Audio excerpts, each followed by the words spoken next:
Yo, what up? It's your boy D-Boy Wonder, and welcome to Home of the Blurs, the channel where we talk about any and everything anime, manga, video game related, pretty much everything in geek culture. This is actually the first video in my series of solo sessions with D-Boy Wonder, where, I'm going to be discussing various topics, mainly on the subjects I just stated above. My podcast is coming soon, the sesh, D-Boy Wonder, Vlad Duce. It's a long time coming, but we getting there. First things first, I wanted to talk to y'all about, look, man, this Yu Hakusho live action. Look, I just finished it.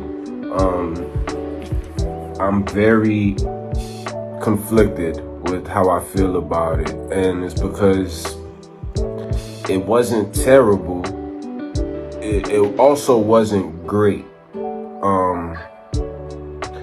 I'm not gonna say I'm necessarily disappointed, but of course I expected more, especially after how well One Piece did. You feel me? So here's the thing. I'm gonna get into the positives first. Look, visually, they did a good job.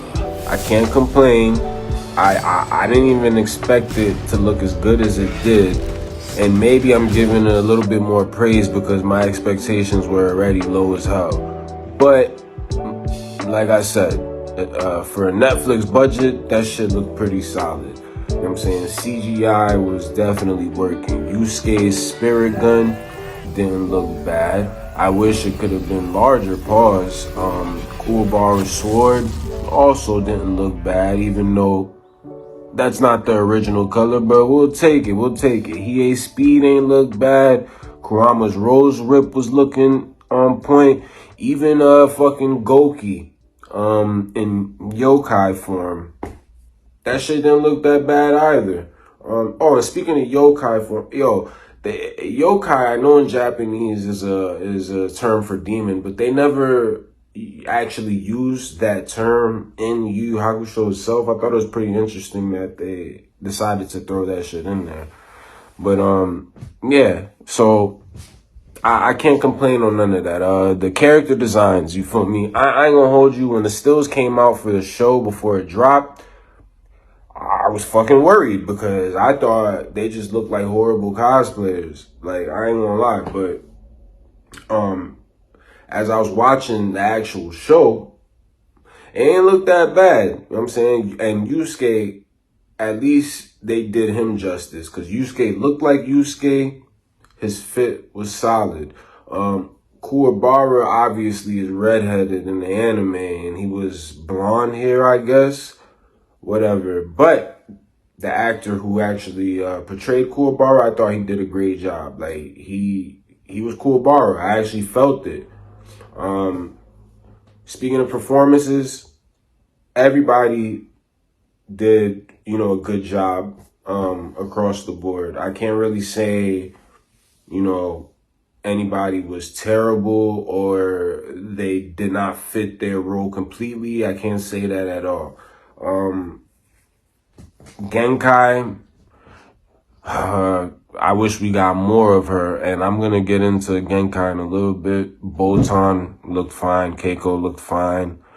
They completely omitted Kuwabara's sister. Baby brother too. He hasn't come home for days.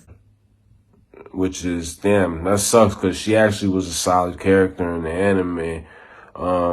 Yusuke's mom, Can't you knock, Mom? We're in the middle of an important conversation.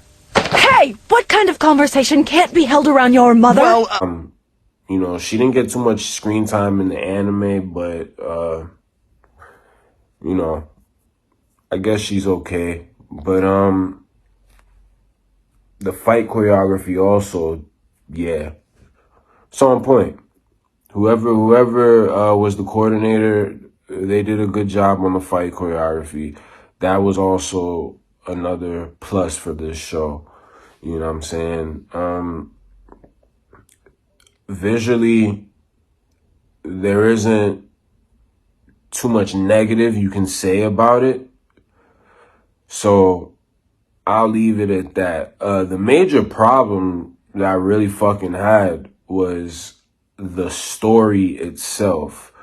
So pacing to me was shaky because, one, they only had 5 fucking episodes. I don't know who in their right mind decided we only need 5 episodes to tell whatever story we're trying to tell. That was dumb as shit. I don't understand who thought 5 episodes was good enough. Man, that nigga's tripping. And by having just 5 episodes, there was a lot of emotional beats that we clearly just fucking either left out, forgot, or I don't know. They just forgot to write it in because I just couldn't feel what I wanted to feel for the characters in this show because it was so damn short. And one of the major things was, spoiler alert, and I don't even know if this is, look, Genkai's death. Genkai's death in this show, it just didn't hit. And it's because we only got to spend about 2 episodes with her. And one episode was, Yusuke going through the whole training arc in fucking 1.5 episodes. And it's because of them rushing the story. We didn't get to have the Rando tournament arc, which is how he even met Genkai. First of all, the way Yusuke meets Genkai is Yusuke is sent on a mission to go apprehend Rando, who is hiding in disguise, and he's fighting at Genkai's tournament because Genkai is looking for a successor to pass on her power, her spirit wave orb. So Rando obviously was gonna disguise himself, fight in the tournament, and win, so he can try to get the power for himself. Yusuke's mission was to compete in the tournament, make sure that Rando doesn't win. They completely omitted that from the live action, and what we get is Koenma just sends Yusuke to go train with Genkai and go receive the spirit wave orb, and it's like they just completely skip past, the actual time we get to spend with her to where we care about her. So when Toguro actually kills her in the live action, we don't feel how we felt like when it happened in the anime, because we only seen her for 1.5 episodes. So you omitted that arc right there. You fucking merged the Dark Tournament arc with the Tarukane Stronghold arc. So and it just created a mess. You know what I'm saying? I'm not gonna say like it wasn't cohesive at all, but what happens is I didn't get to feel anything how I wanted to because the shit was so rushed. You know what I'm saying? We got another issue where fucking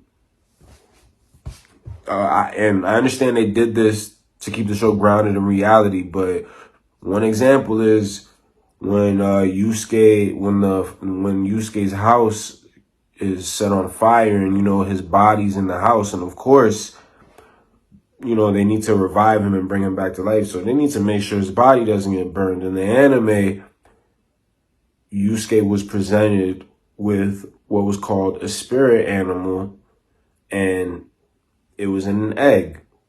And based on Yusuke's own, not feelings, but let's just say his own good deeds, it would essentially make his spirit animal either go one way or the other, either towards a positive way or a negative way, depending on his actions. So what happens is, while his house is on fire, in the anime, he throws the egg so it can be hatched to save Keiko,